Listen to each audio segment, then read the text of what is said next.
Here we go again. Off into another week of excitement, another week of life. As we go into this other week of excitement in life, I like to send you off into it with a little talk about elimination. Elimination is our power of the month, our study of the 12 powers. And it's elimination is more than what we think it is. It goes directly hand in hand with our study of the 4 agreements that we've been working on for a month or so now. Just happens that elimination is about releasing that which doesn't serve us anymore. As we've been talking and reading and studying about, that goes directly into creating new agreements. Now, we have gone through our life with certain ways that we believe life goes, certain ways that we think it is, the world is, and that we is. And it ain't necessarily so. Some of it is, most of it isn't.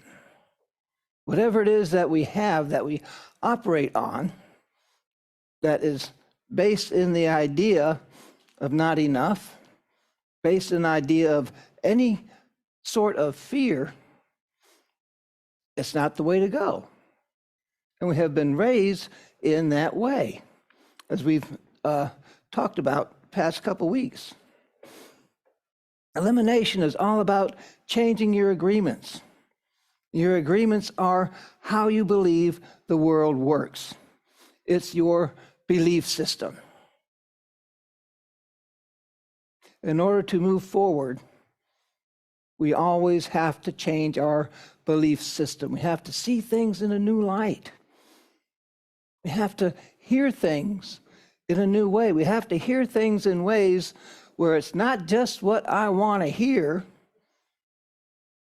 but hear something that may move you into looking at yourself. Hear the truth within whatever it is that's being spoken to you. Sometimes the truth hurts. We often use our power of elimination in prayer. We're always using our power of elimination in prayer. We are praying to get rid of something. We want to remove something from our life. We want to change a situation or a circumstance. But the greatest significance comes through using our ideas, our power of elimination, to release our old habits, our old beliefs, because it is our old habits and our old beliefs that most likely got you in that predicament in the first place. So it's understanding, instead of, oh, take this away from me, I want to have a better life rather than this bleh.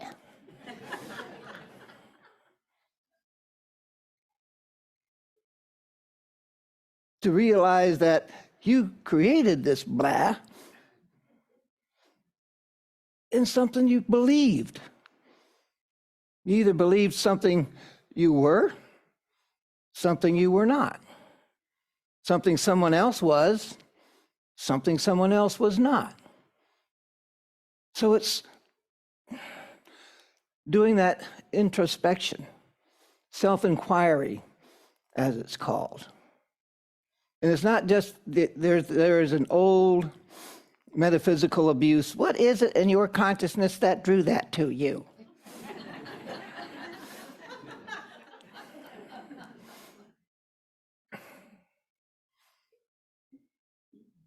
Sometimes we do. Sometimes it's through very complicated movement of circumstances. Here we are. And the only way out of it is to change the way we think.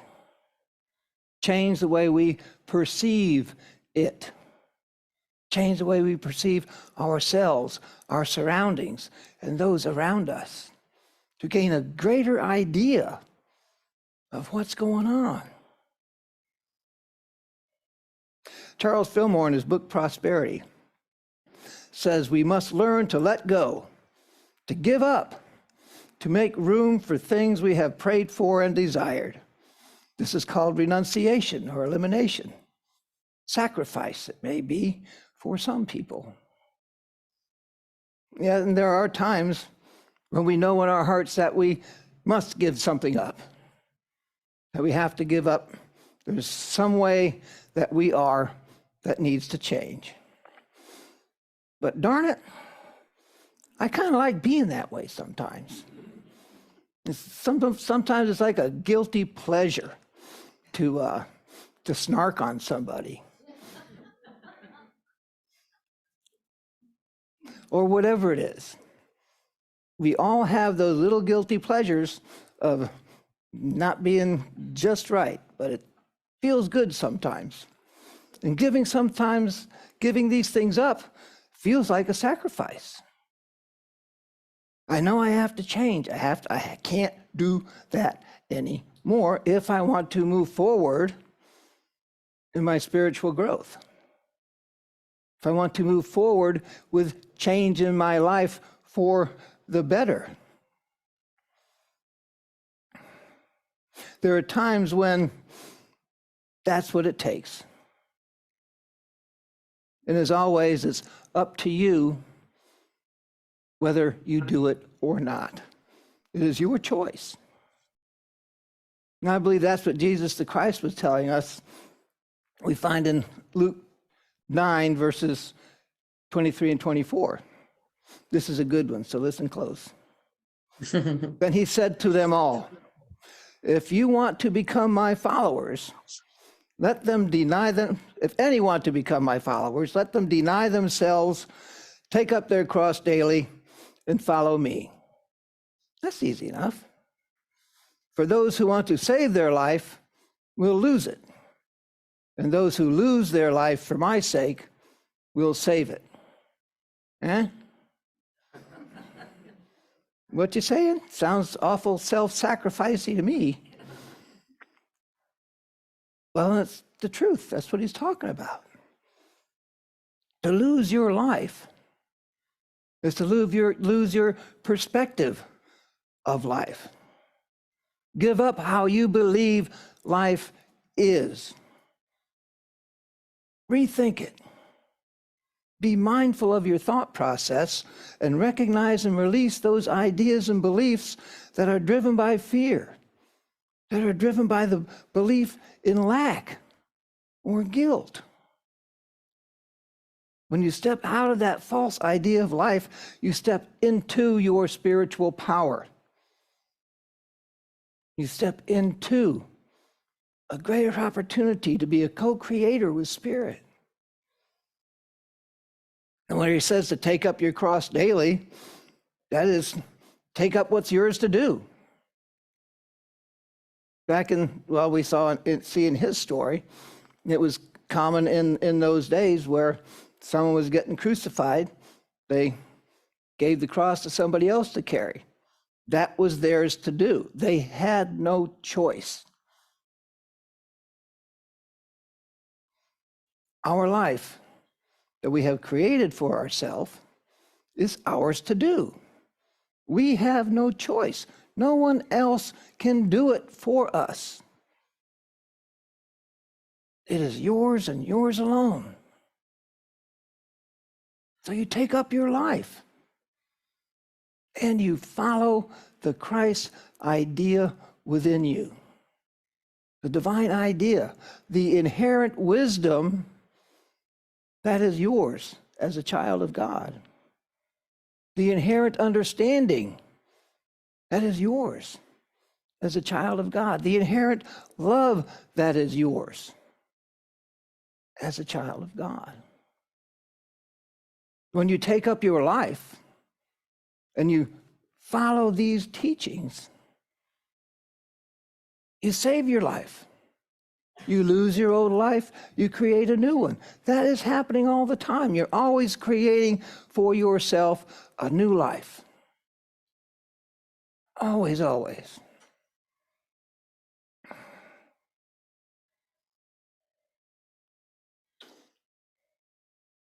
Elimination.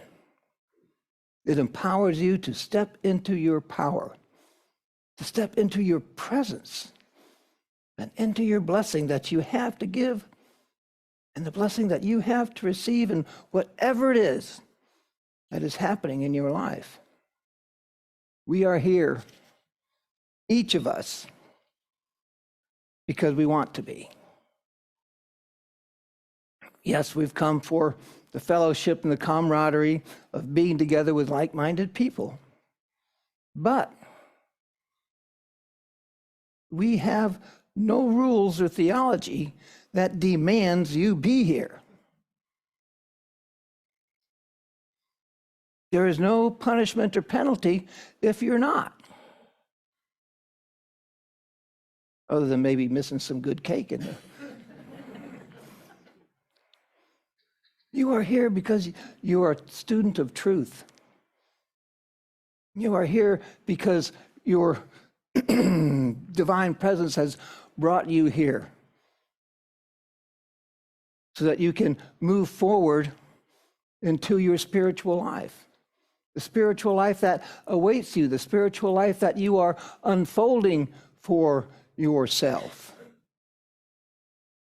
We come here because we want to know a better way of being. We want to know a better way of living so that we can know that truth that sets us free to live the life that is free to accept all of the gifts that God has for us, all of the blessings that are ours, and to be the greatest blessing that we can be in the world. And to do that, you have to move forward. You have to move forward in any way. In order to move forward in any way, there has to be release. There has to be release. There has to be a movement to release the old, bring in the new. You know, when we do our prayers and all of our releasing and all this stuff, sometimes it doesn't appear to work.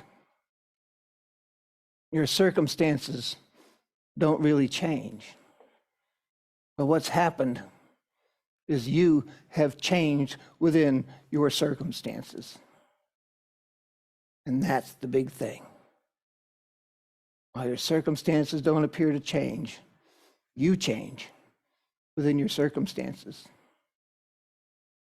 And as that happens, as you gain a greater understanding of yourself, of your unique presence in, through, and as the world, you can move forward and create what it is through this circumstance.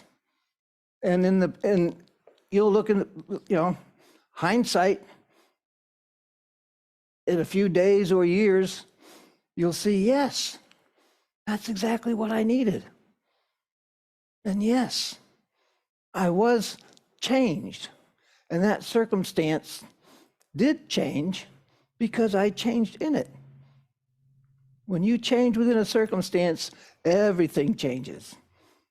What appears to be may not, but how you perceive it, and that's the key. How you perceive your circumstances, whether they are a burden, a blessing, or just something to get through. How you perceive it is the key thing. Release and elimination empowers you to be in the experience and experience the circulation, the movement of spirit. Because without elimination, there is no circulation. Spirit is always moving. It is always moving. It is always creating. It is always manifesting, always bringing forth. That's its nature. And if there is not elimination, Spirit can't move through you because we put up blocks of our belief system. And although the grace of God is always moving, always bringing you blessings, if we have blocks of non-deservedness, if we have blocks of arrogance or whatever it is, then we can't receive the grace that Spirit is consistently moving into our lives. We release, let go, and let Spirit run our lives, just as we sung about this morning. All healthy things depend on circulation. Your body, your mind, nature, even the economy depends on circulation. In the Mideast, there's the Dead Sea. Nothing grows in it. Nothing. Because there's no circulation. There is no outlet for the water that comes into there. So it's dead, hence the name.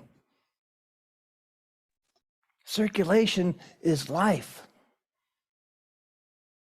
Elimination is primary to circulation. In her book, Your God-Given Potential, Winifred Hausman tells us the circulation is the law of life in the physical body. It is the law of prosperity in affairs. It is the working principle in the development of the whole being as the spiritual person of this new age.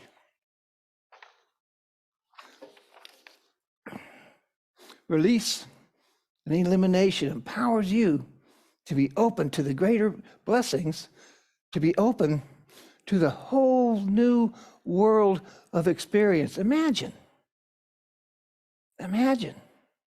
by changing certain aspects of your belief system, the whole world will open up as a new experience. You will see things differently. You will experience a whole new world right here, right now, and you're in the middle of it. What a great opportunity is that? When you release your old concepts of self and begin living in the new perspective, you see things differently, you hear things differently. The presence of Spirit becomes more clear to you. The guidance that is always yours, suddenly, well, why didn't I think of that before? Any of you ever had that happen? Yeah, it's common. It's because we have become open to that. That's why you thought of it this time, because you're open to the idea.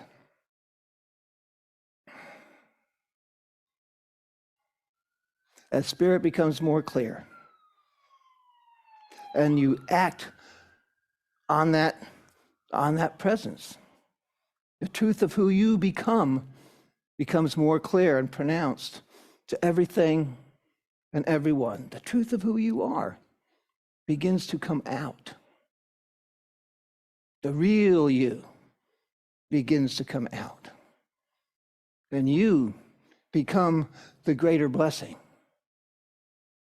So this week, friends, let's work with our power of elimination. Begin to notice, especially in those seemingly little inconsequential things, those things that are not based in love, that are not based in truth, and change them.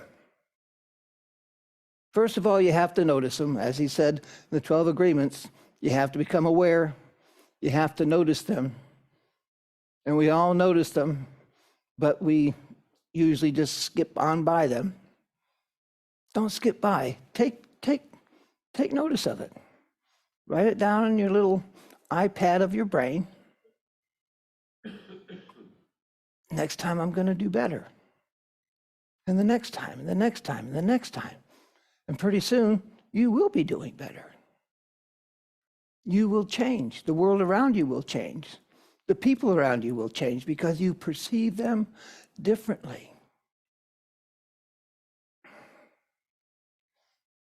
As we release these things that are not based in love and truth and begin the process of release and renewal from love,